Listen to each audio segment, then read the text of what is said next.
రాష్ట్రంలో ఈరోజు ఒక ఆటవిక పాలన సాగుతూ ఉంది.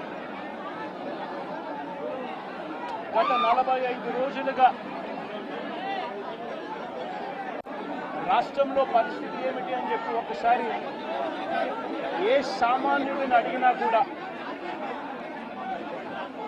ఆ ప్రతి సామాన్యుడి నోట్లో నుంచి కూడా వచ్చే మాట ఒకటి, ఈ రాష్ట్రంలో లా అండ్ ఆర్డర్ లేదు, ఈ రాష్ట్రంలో ఆటవిక పాలన సాగుతూ ఉంది, ఈ రాష్ట్రంలో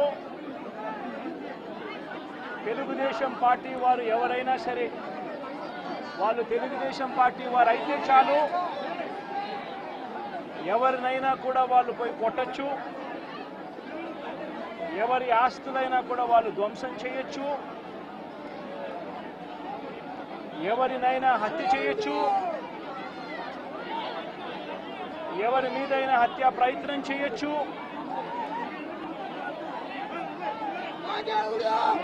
వాళ్ళు ఏమి చేసినా కూడా పోలీసులు ప్రేక్షక పాత్ర మాత్రమే పోషిస్తారు.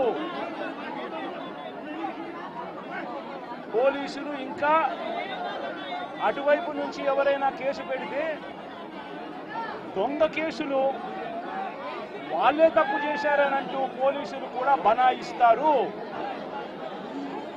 అనే ఒక నీచ సంస్కృతి ఈరోజు రాష్ట్రంలో రాజ్యం వెళ్తా ఉంది. నిజంగా నేను చంద్రబాబు నాయుడు గారిని ఒకటి అడుగుతా ఉన్నా, ఈ 45 రోజుల పాలనలో ఏకంగా 31 రాజకీయ హత్యలు జరిగాయి. 31 కూడా కాదు, ఇక్కడికి రాకముందు మా వాళ్ళు నాకు చెప్పిన సంఖ్య 36. 45 రోజుల్లో దాదాపుగా 36 రాజకీయ హత్యలు,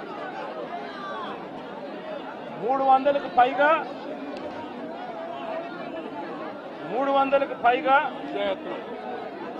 హత్యాయత్నాలు, 300కు పైగా హత్యాయత్నాలు. తెలుగుదేశం పార్టీ వాళ్ళ వేధింపులు భరించలేక 35 మంది ఆత్మహత్యలు చేసుకున్న పరిస్థితులు రాష్ట్రంలో ఉన్నాయి. 560 చోట్ల ప్రైవేట్ ఆస్తులను ధ్వంసం చేశారు. ఇంట్లో చొరబడుతున్నారు, ఆస్తులను ధ్వంసం చేస్తా ఉన్నారు, షాపులను కాల్చేస్తా ఉన్నారు. వైఎస్ఆర్సీపీ సానుభూతి పరుల చీనీ చెట్లను నరికేస్తా ఉన్నారు. ఇటువంటి ప్రైవేట్ ఆస్తులు 560 చోట్ల ప్రైవేట్ ఆస్తులను ధ్వంసం చేశారు. 490 చోట్ల ప్రభుత్వ ఆస్తులను ధ్వంసం చేశారు. 490 చోట్ల ప్రభుత్వ ఆస్తులను ధ్వంసం చేశారు. ఇవి కాక 1000కి పైగా దౌర్జన్యాలు, దాడులు. 1000కి పైగా దౌర్జన్యాలు, దాడులు. ఈ 45 రోజుల్లో తెలుగుదేశం పార్టీ అధికారంలోకి వచ్చిన తర్వాత ఈ రాష్ట్రంలో ఇది లా అండ్ ఆర్డర్ పరిస్థితి. నేను అడుగుతా ఉన్నాను, ఒకసారి ఆలోచన చేయమని అడుగుతా ఉన్నాను, ఎంతటి దారుణంగా లా అండ్ ఆర్డర్ పరిస్థితి ఉంది అన్నదానికి నిదర్శనము ఈ రషీద్ కేసే ఒకటి తీసుకోండి కావాలంటే. రషీద్ కేసే ఒకటి కావాలంటే తీసుకోండి. ఇదే వినుకొండకు ఇంతకు ముందు ఎస్పీగా రవిశంకర్ రెడ్డి అని చెప్పి ఇంతకుముందు ఎస్పీగా ఉన్నారు. మంచి ఆఫీసరు, అప్రైట్ ఆఫీసరు. ఎన్నికల వేళ వీళ్ళకున్న పలుకుబడితో ఆ ఆఫీసర్ను తప్పించేశారు. తర్వాత వీళ్ళకు కావలసిన అధికారిని, బిందు మాధవ్ అనే అధికారిని ఎస్పీగా తెచ్చుకున్నారు. ఈ బిందు మాధవ్ అనే అధికారి ఎస్పీ ఎంత అన్యాయస్తుడనంటే, ఈ అన్యాయమైన ఎస్పీని సస్పెండ్ చేస్తూ ఎన్నికల కమిషనే స్వయంగా నిర్ణయం తీసుకుని ఈ బిందు మాధవ్ అనే అధికారిని సస్పెండ్ చేశారు. దాని తర్వాత ఎన్నికల కమిషనే మల్లికా గర్గ్ అనే ఒక మంచి ఆఫీసర్ను పెట్టింది. ఆ ఆఫీసరు చంద్రబాబు నాయుడు గారు అధికారంలోకి వచ్చిన వెంటనే ఆ ఆఫీసర్ను కూడా పంపించేశాడు. ఆ ఆఫీసర్ చంద్రబాబు నాయుడు గారి మనుషులకు తెలుగుదేశం పార్టీకి సహాయ సహకారాలు అందించను అని చెప్పి ఆ ఆఫీసరు వెళ్ళిపోయిన రోజు కొత్త ఎస్పీ శ్రీనివాసన్ అనే ఆయనను, వీళ్ళకు సంబంధించిన ఆయన శ్రీనివాసన్ ఆయన తెచ్చుకున్నారు. ఈ కొత్త ఎస్పీ వచ్చిన 2 రోజులకే, ఈ కొత్త ఎస్పీ వచ్చిన 2-3 రోజులకే హత్య జరిగింది. ఇది ఆ హత్య కూడా ఏమిటి, అత్యంత దారుణంగా నడి రోడ్డు మీద ప్రజలందరూ చూస్తూ ఉండగా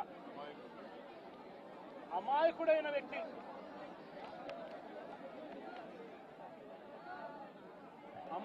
వ్యక్తి, ఈ వ్యక్తి ఒక సాధారణ ఉద్యోగస్తుడు. వైన్ షాప్లో తాను పనిచేసుకుంటూ, సూపర్వైజర్గా తాను పనిచేసుకుంటూ వైన్ షాప్లో తన జీవితం గడుపుతా ఉన్న ఒక సామాన్యమైన వ్యక్తి. ఇటువంటి వ్యక్తిని అతి కిరాతకంగా నడి రోడ్డు మీద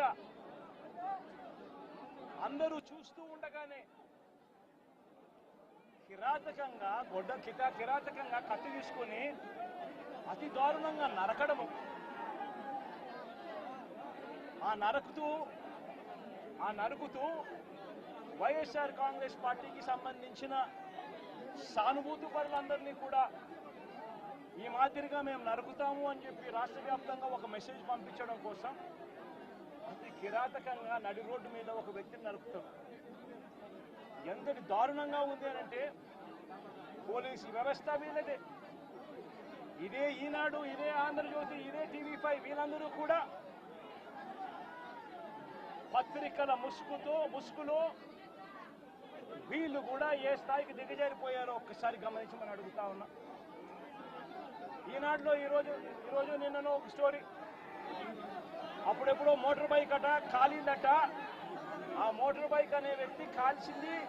ఆ మోటార్ బైక్ అనే వ్యక్తి ఈ జిలానీది మోటార్ బైకు, అది వైఎస్ఆర్సీపీ వాళ్ళు కాల్చారట. అందుకనే 2 ఏళ్ల తర్వాత ఇది జరిగిందట అని చెప్పి ఒక దిక్కుమాలిన అబద్ధం చెప్తా ఉన్నారు. నిజంగా వీళ్ళు పత్రికలా, వీళ్ళు ఏమైనా పేపర్లా, టీవీలా? నిజంగా వీళ్ళంతా కూడా సిగ్గుతో తలంచుకోవాలి వీళ్ళు చేస్తా ఉన్న దుష్ప్రచారాలకు, అబద్ధాలకు.